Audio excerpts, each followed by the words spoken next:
it reminds me of the exact stereotype that a lot of Europeans have of Americans, that we're all just cowboys, which honestly is fair.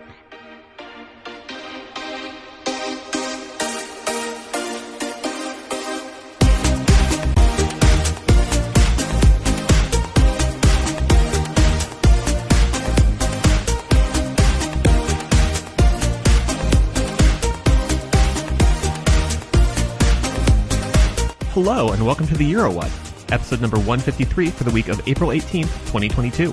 I'm Ben Smith, and I'm joined today by Mike McComb. Hey, Mike. Hello. And our special guest, Bre Booker. Hey, Bre.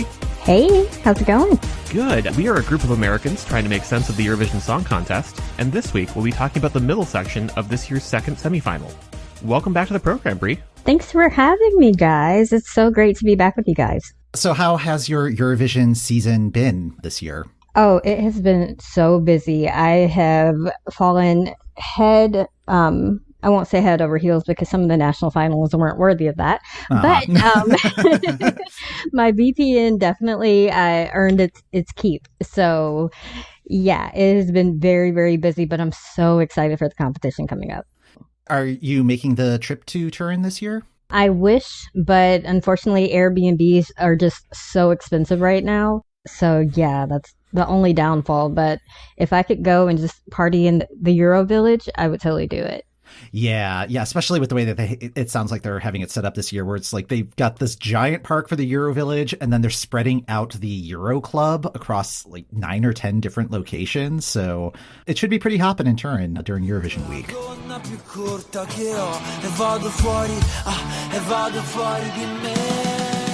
don't know.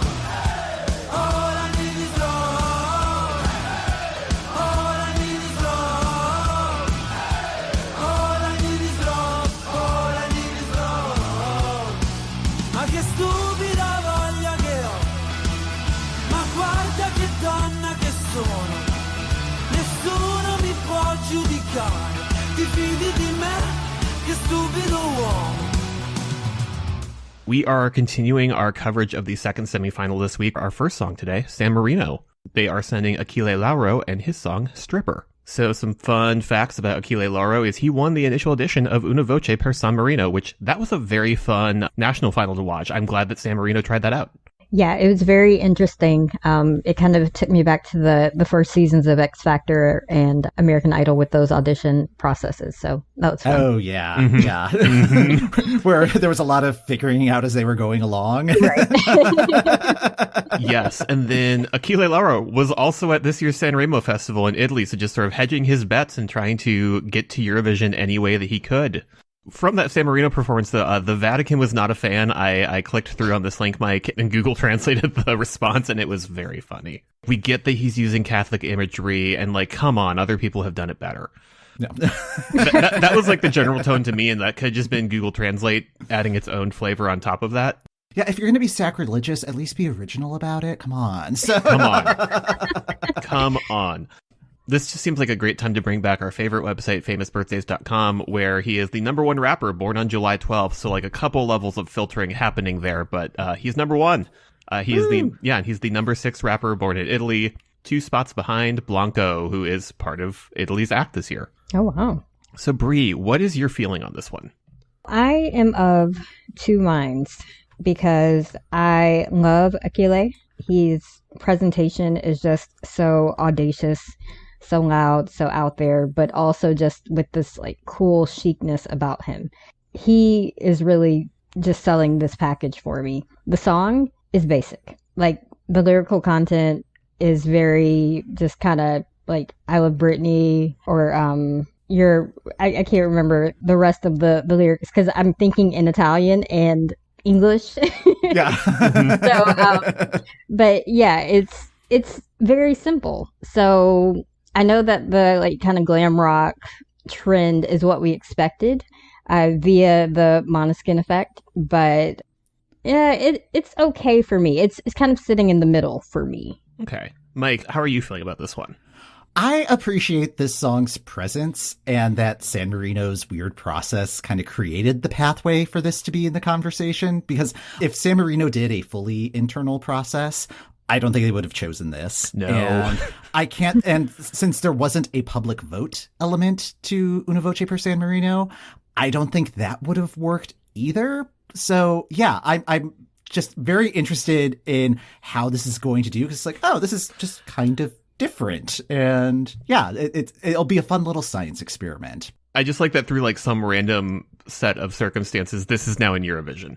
Yes, exactly. And Bre, I like that you refer to this as being basic, because I've been doing Italian Duolingo since Måneskin 1. And yeah, like as I was preparing for this episode, it's like, oh, I actually understand some of this song. It's just like, oh, it's going to be great. It's filling me with a little bit more confidence. So there is that. But yeah, I have no idea how this is going to do at Eurovision, because like Achille, he doesn't really do anything for me, but like the fans are very, very into what he's doing. So yes. more for them. So Yes. Well, I feel like that's where we, like when he won, that's where we both were, Mike. It's just like, okay, like I get why this does something for people, but I'm not one of the people this does something for. Yes, and I'm happy that they're happy. So. Yeah, exactly. I'm happy for them. I'm happy for Achille because he clearly wants to go to Eurovision. Bre, I just fully agree that he's very good at the visual presentation, but like this song is just it's basic. Listening to the first of the house parties that dropped last week, where he performed another song of his, Rolls Royce, I'm just like, okay, so this is just the type of song he writes, and the type of song he writes is just like he's been locked inside of like a Hard Rock cafe and is just listening to things on the walls. That would explain his mullet. It's just like a weird mishmash of like rock and roll and Americana stereotypes. Yes. And like it's just a list of them. Like again, it's just very stream of consciousness. It just does nothing for me. I have no clue what the stage presentation is going to go like. I know there's like a very specific quadrant of the internet that's just ready for him to be on stage, but like I have no clue what the larger people tuning into Eurovision are going to make of this. Yeah, because I mean, I think if it's going to be like the performance that he gave at Una Voce per San Marino, I think that's just going to be kind of boring, particularly considering all of the other bands that are in this year's field. Feels like there is a lot of staging potential for this song, so hopefully San Marino has the budget to realize some of those dreams. Yeah, I don't know. I feel like they're playing this very close to the chest, but yeah, it could also be a case of they don't know what they're doing yet either. This feels like it has the potential to get mistaken for like an interval act, just because he's very Italian. He feels very much of a piece with Måneskin and sort of, oh, we heard you like Måneskin, so here's like another glam rocker from Italy. Yeah, that would be the unfortunate comparison. And unless they step up the staging, I hope, honestly, that he's swinging from a pole and singing at the same time. That would step it up for me. If you're going to call it stripper, we know that he likes performing without a shirt on. Just give him a pole. Let's do that. It's just a recreation of the sequence from Hustlers, with which really, if that happens, 12 points. You know? I was about to say like that. I mean, I feel like we should just like get in San Marino's DMs and be like, "Hello, have you considered this?" Yeah. You realize that the light shines bright through those who broke inside. I'm not the same. No, I'm not the same. No, I'm not the same. No. So next up in the lineup is Australia and Sheldon Riley with the song Not the Same. Sheldon won Australia Decides, and that is not the first singing competition that he's appeared on. He did X Factor, he did The Voice, he also did America's Got Talent. I always dread when that pops up in our filters. Just like every time, it's like, ugh. It's probably most known for wearing elaborate masks while performing on stage. That was part of his get-up when he was on America's Got Talent. Did not seem to curry Simon Cowell's favor, which is fine. Going back to famous birthdays again, he is the number 2 Sheldon. He is the number 10 Riley. He is the number 5 person born on March 14th. Bre, what do you think of this entry? Actually, this was my second place from Australia Decides. I was a huge proponent of Voyager's Dreamer. So I am okay with Sheldon representing Australia. I love his voice, and his voice is really what carries this package.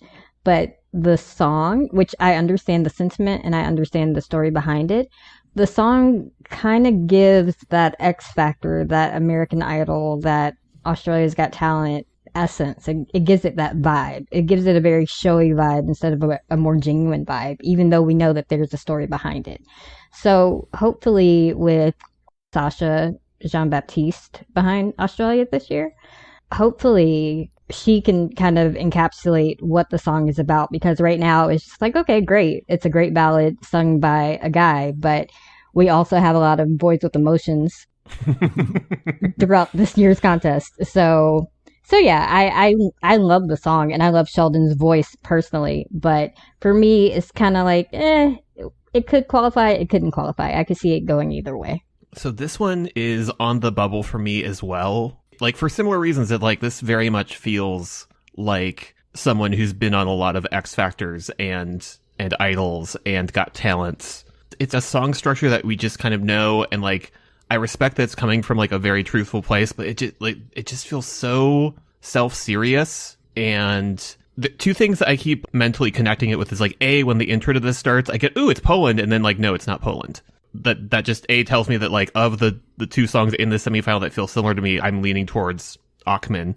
But then also vocally and in like the song structure, it's reminding me of like a couple years ago when Lewis Capaldi was like popping up everywhere. But like Lewis Capaldi also had this wonderful self-deprecating presence that I just get the impression Sheldon does not have with the masks and with the seriousness of this. I'm interested to see how they change up the staging from Australia Decides, but like it's just kind of falling flat for me. I get that. I think back to when we discussed this initially, and my knee-jerk reaction, because I didn't really dig into the story of the song, was that this was more of a queer narrative rather than having to do with being diagnosed with autism. And yeah, just kind of thinking of like my own experience, because I like, much like Sheldon, I'm also on the autism spectrum and queer and trying to balance all of that. And like, I get where he's coming from with this. And it's like, oh, there's a lot of stuff that I should be identifying with here. And the overwrought nature makes sense. I mean, like Sheldon's 23 and I remember how frustrating my 20s were, but, yeah, it just kind of is putting me in the mindset of like the It Gets Better campaign, which I don't find is particularly helpful in most cases. And I have to wonder if like 10 years from now, looking back on this, like if even he would be like, ooh, yeah, that was just kind of a lot back then. I don't know how the audience is going to respond to this, because I have a feeling the knee-jerk reaction is also going to be like, oh, this is a queer narrative and not the like extra layer that's in there. There are already many queer narrative identity songs in this semifinal, which is kind of unusual. Like we talked about I Am from Israel last week, and we'll be talking about Romania's entry next week. That's 3 out of the 18 songs in here. I can't imagine all 3 of them are going to advance, and it's possible that none of them will advance. So yeah, there's just a lot to kind of scratch your head about here. I connect with what it's trying to do. I'm just not sure it's successful or that's going to connect on the night, because yeah, like it just has a lot going on. Absolutely. Honestly, it gives me theater kid energy. Like, take me seriously, please. Yeah, and also like kind of going into like the Sia realm with like the wigs and the masks are a lot, and it's an unnecessary obstacle, I think. I like it's raising the difficulty bar, but like it's kind of in a self-own sort of way. like it's just like I it's not helping, and I don't see that changing. But yeah, like knowing that Sasha Jean-Baptiste is behind this, it was kind of surprising when she was paired with Switzerland last year. That turned out well for Switzerland, so maybe lightning will strike twice. Let's hope. Next in the running order is Cyprus's entry from Andromache, Ela. Ayla, much like the last few Cypriot entries, is an internal selection. Andromache competed on The Voice of Greece in 2015, and the songwriting team is just full of all sorts of writers. We have Greek, Albanian, Dutch, Swedish, Spanish writers. There's a big writer's room on this, and that includes Alex P., who wrote Fuego and Replay. Andromache is not on Famous Birthdays, but I have to imagine she'd probably be like the number one Andromache if she was. Maybe number two, because there was the character from Greek mythology, which was really messing up with my Google searches. So. Doesn't surprise me that much that it has Alex P., who wrote Fuego and Replay, just because it's just like whoever Panic Records decides to send, basically, from Cyprus. So, of course, it seems like they have a go-to stable of people. But Mike, what did you think? How has this one grown or changed for you? That is an interesting way to phrase that question, because I don't know if it's necessarily grown for me or not. Like, I liked it when I initially heard it. I think she has a great voice, but I still don't think the song is all that sticky and just kind of floats there. And I'm not really sure what they're going to be able to do to kind of boost it to the front of people's minds. Like, I think staging is going to have to do a lot of the heavy lifting here. And it's going to have to be something memorable enough to inspire folks to pick up the phone. And I don't know what they could do that's still going to fit the tone of the song. I love the song, personally.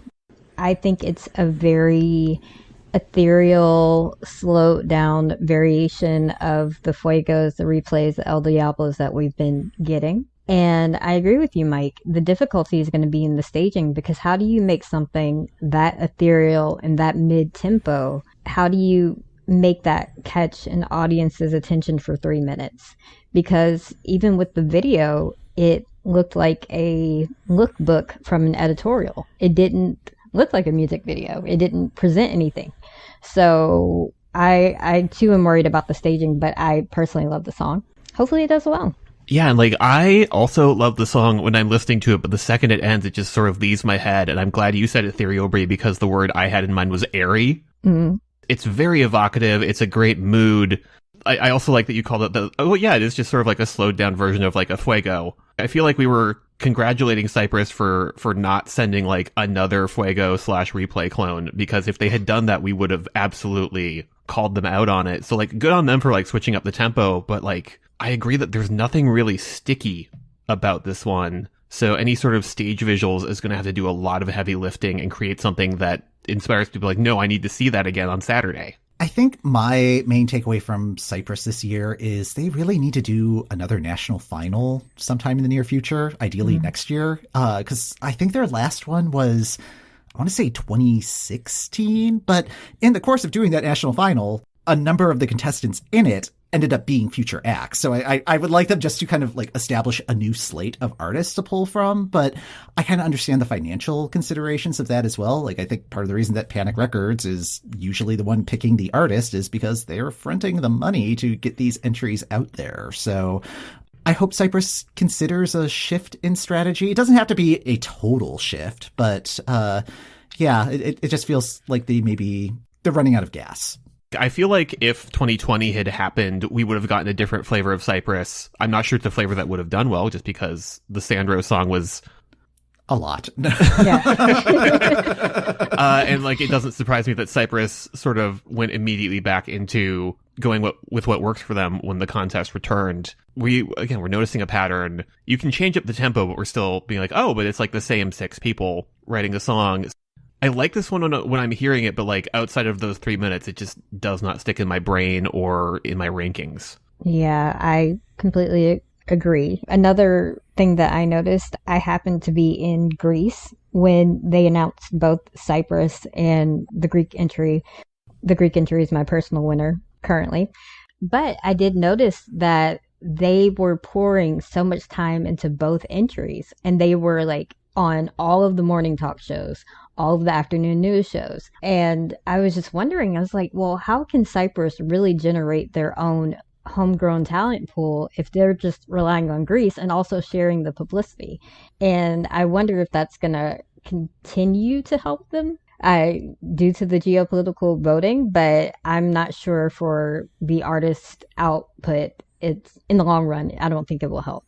Hopefully Cyprus can create their own national final, like you said, and kind of give us something from Cyprus. It's interesting this year because Greece and Cyprus are in the two separate semifinals, so I think they don't necessarily have the Greek vote. If they get to Saturday, I absolutely see Greece giving this one a lot of points because that's what Greece and Cyprus do. That's just a bingo square. Yeah. Greece gives Cyprus 12 points. Cyprus gives Greece 12 points. Done. But Commence booing. Yes. That's why we joke about the booing. But they're in separate semifinals this year, so they can't necessarily rely on those dedicated points. So I think, particularly for Cyprus, it's going to be tricky. On the other hand, this semifinal is kind of all over the place, and I think I've done a few rounds of ranking things just to see where I'm at, and this one is on the bubble for me. The bubble in semifinal 2 could just go any way. Everyone's on the bubble except for Sweden. Yeah, and this is really one of the more upbeat songs in the semifinal, even though it is kind of a very neutral, relaxing tone. On the whole, it's just oh yeah, this is more in bop territory than some of the other entries. Yeah, I have the results of the last ranking I did in another tab, and I just took a look and okay, so the last time I did it, they were in the green, but in other times they've been in the red in terms of what's qualifying versus non-qualifying. So again, this is one where I feel like anything can happen.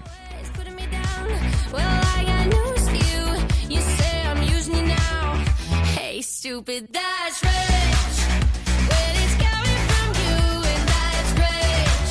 Well, I got nothing to prove, that's rich. You think I dressed up for you, and that's rich. Bye bye, fool. Bye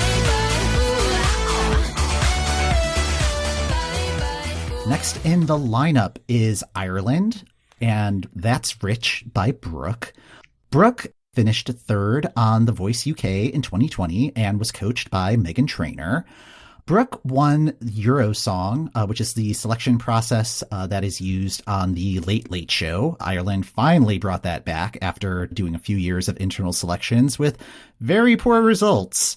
She won the public vote at Eurosong. The jury, on the other hand, was not a fan, and I don't know if they were purposely trying to tank her or are just, oblivious to what Eurovision is like nowadays. But it led to a very awkward conclusion where they were asking the jury for advice, and they're just come back to us. We need to rethink this. On Famous Birthdays, our favorite website, she is the number 7 Aries named Brooke. Can anybody name the other 6? I've clicked through and nope, it's just all influencers and YouTube people. I have liked this one since it won. I'm mostly just wanting Ireland to not get in its own way because they have been blessed by being put in the second semifinal with this one, and they could get through to the final after a long time of not qualifying. On the other hand, I feel like they're still using the same staging from the Late Show, and I'm getting real concerned about it. My vision for this one is I want the performance to just be sort of what you imagine as a stereotypical rich person styling-wise. I want the performance to feel new money expensive, and I'm not sure Ireland is going to do that, especially after going super complicated last year and having that kind of blow up in their face. Bre, what do you think of this one? I agree completely with Ben. I have been telling my husband that whenever I hear the song, every time I just think, ironically, that's rich, even though the presentation thus far has been very cheap. And that's no slight against Brooke, because Brooke has honestly been selling it. Her personality has been shining through, and she's been the one pushing the fun energy of the song. But like Ben said, they have to step it up. That's rich. I know that it's a play on words, but if they're trying to be literal, since Brooke has the money gun already, they need to have a designer level looking presentation. But the song in itself, it's fun. I do feel that Meghan Trainor mentor influence from her, from what I like to call annoyance pop. Yes. That I'm blowing raspberries at boys and na boo boo, you can't have me. That kind of pop.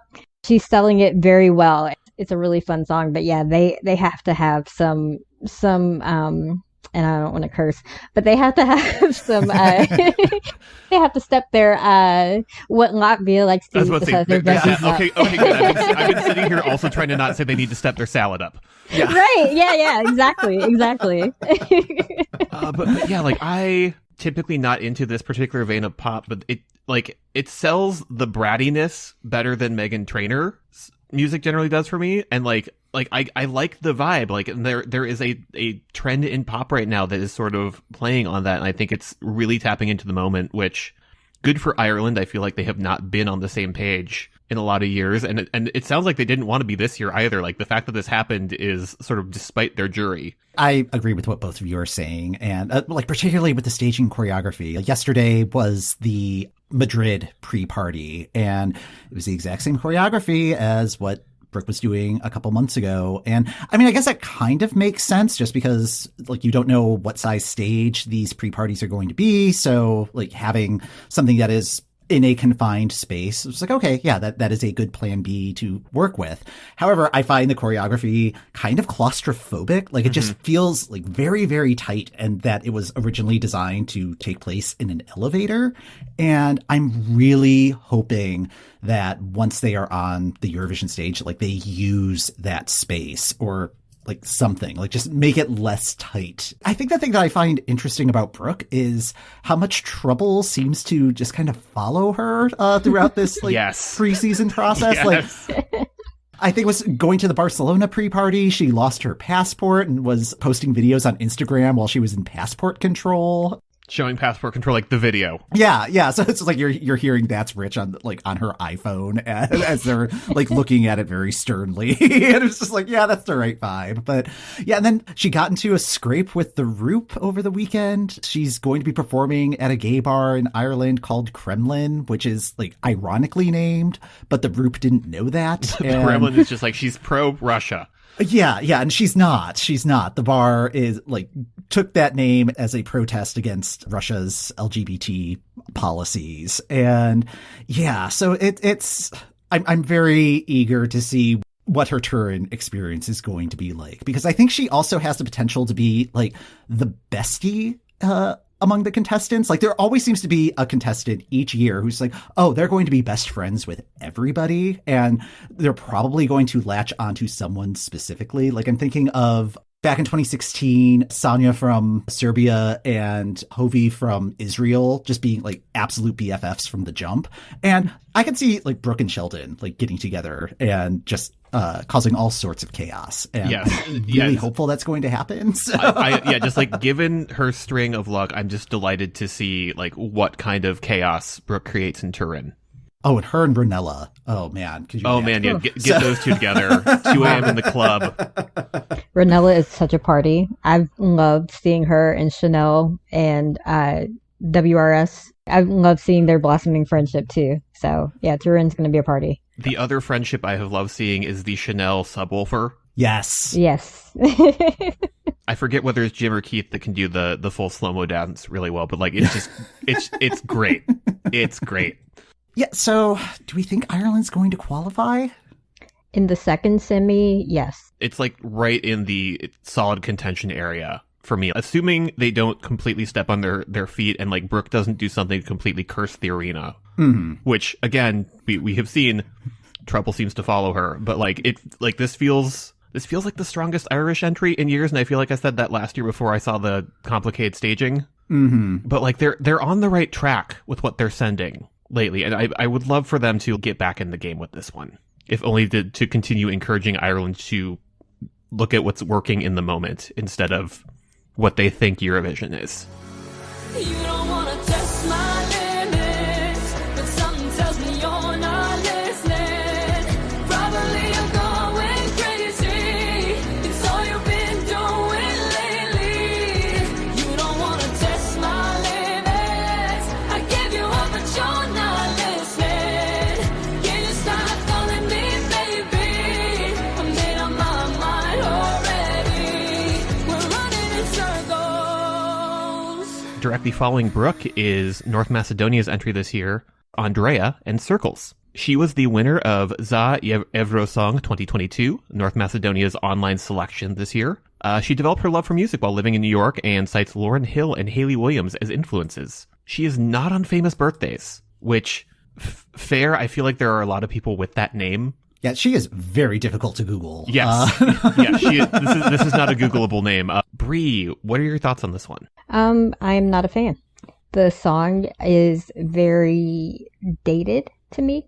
It has a very early 2000s kind of basic drum beat, and the lyrics are basic poetry that like you would write after your first heartbreak or your first difficult relationship. It's forgettable to me personally, and it's unfortunate because Andrea seems really cool. So yeah, North Macedonia, I don't know what they're doing. I was a fan of Vassal's first entry in 2020, but the 2021 one I wasn't a fan of.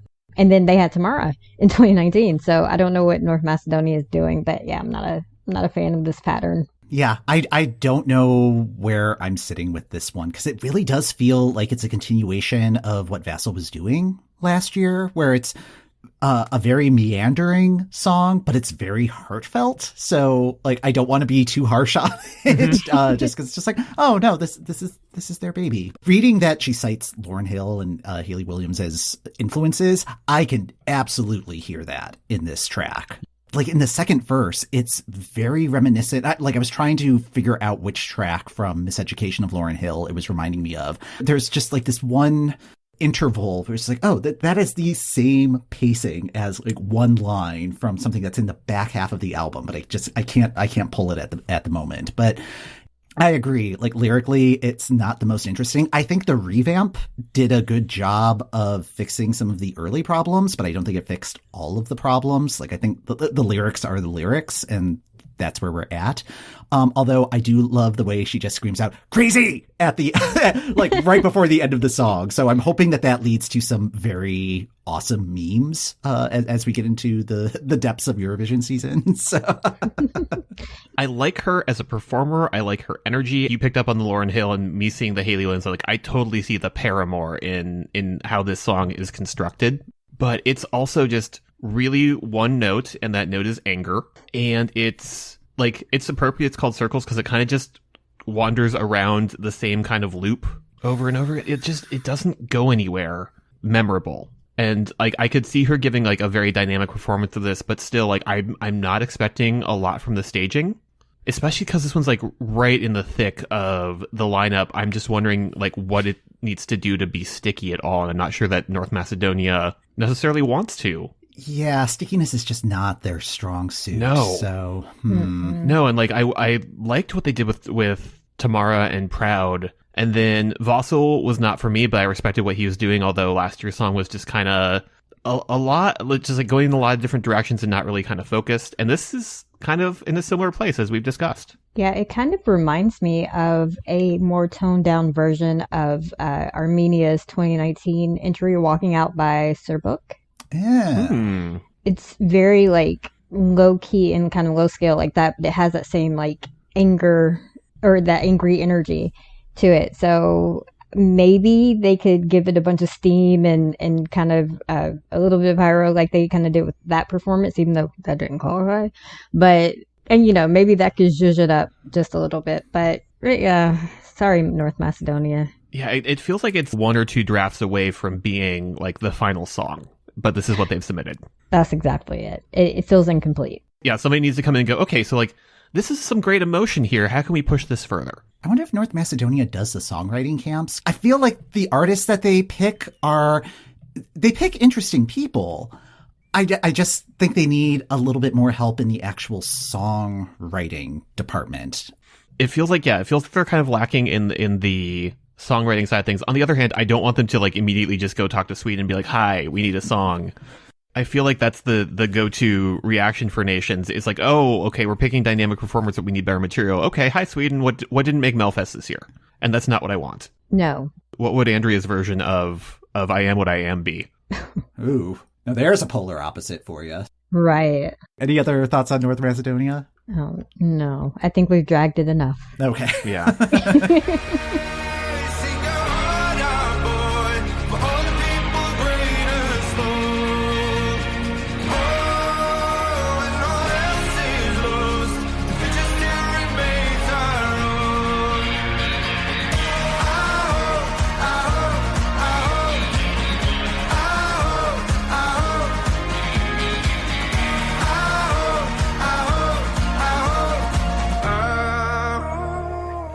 All right, closing out this section of the second semifinal is Estonia's STEFAN and his song Hope. STEFAN won Istilal, and this was his fourth appearance in the competition. He reached the superfinal in his first two attempts. So, pretty good track record, all things considered. Like his predecessor, Uku Saviste, he was named Sexiest Man of the Year by an Estonian magazine. He is not on famous birthdays, but he did win the first season of Estonia's version of The Masked Singer as Aries, which is kind of funny because he is a Capricorn.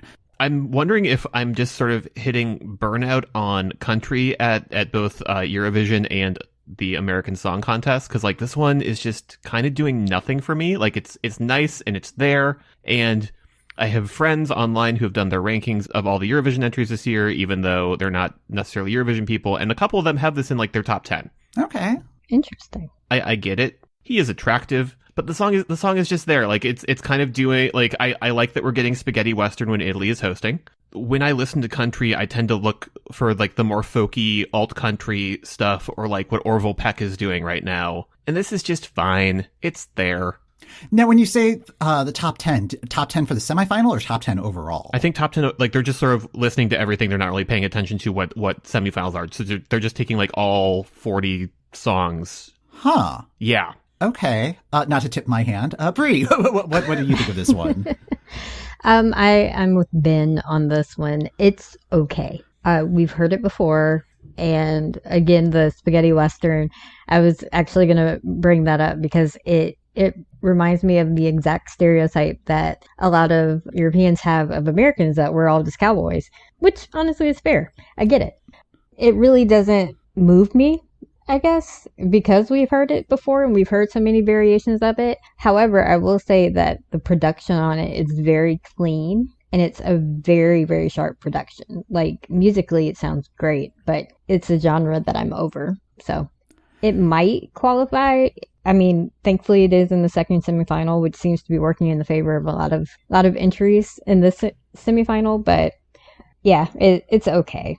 Yeah, I find this one so incredibly dull, and I think it is just because like we've seen this before from Estonia for like the last several years. Like not just songs that qualified. Like I'm thinking of like Victor Crone, but like just the Istilal lineup, it was a lot of this. And like, I just think the lyrics are word salad. The instrumentation is Avicii cosplay. Like it's just so middle of the road, but middle of the road in the semifinal still puts you in 9th or 10th place. So like that could be good enough. And middle of the road in the grand final, like if this finished in 15th place, I don't think that's necessarily a problem. I mean, it's a problem for me because it's like, couldn't we do something else? This is pH 7. This is pure water. Like this is the beige that you paint your apartment when you are moving out.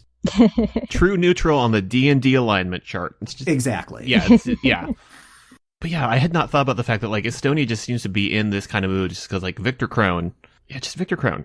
Crone. This sounds like Heroes kind of is. Yeah, and like it's Avicii core. It's doing nothing. Come on, Estonia, give us nothing. Yeah.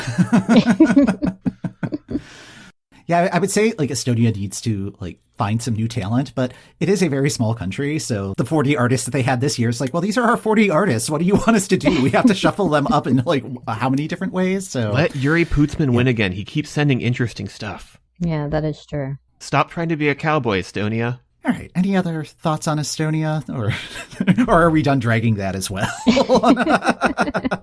It's dusty. It's as dusty as the video. So yeah, I think we're done.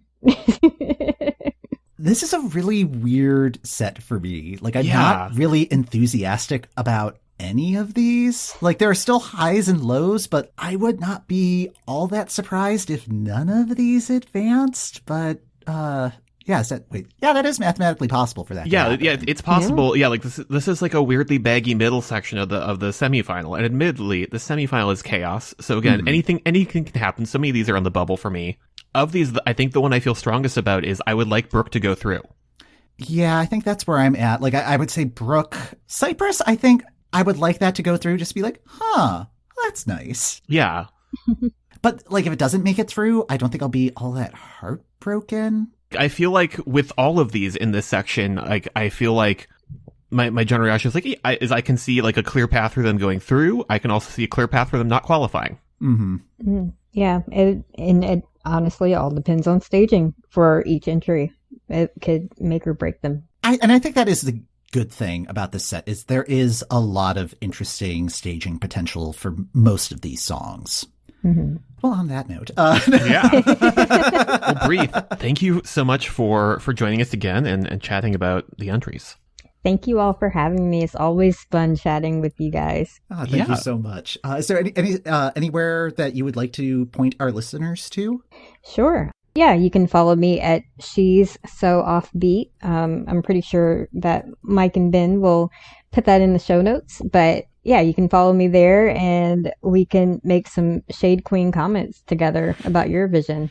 I'm all for it. Excellent. So aside from these 6 entries we discussed today, anybody else that you are rooting for?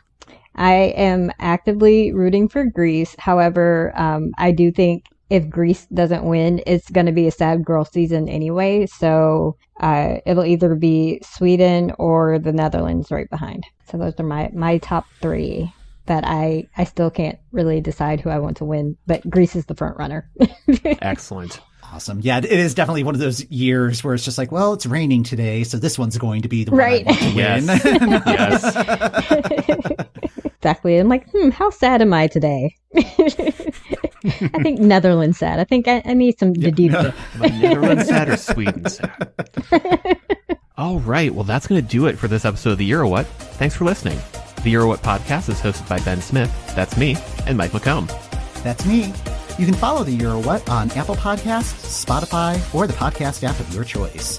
Show notes and links to our Eurovision 2022 review series are in the description of this episode and on our website at eurowhat.com. Over on our Patreon, we're just asking questions in our bonus podcast about the American Song Contest. Check it out at patreon.com/EuroWhat. If you'd like to ask us questions, we're at EuroWhat on Twitter. Next time on the Euro What, Ned Raggett returns to finish out our coverage of Eurovision's second semifinal.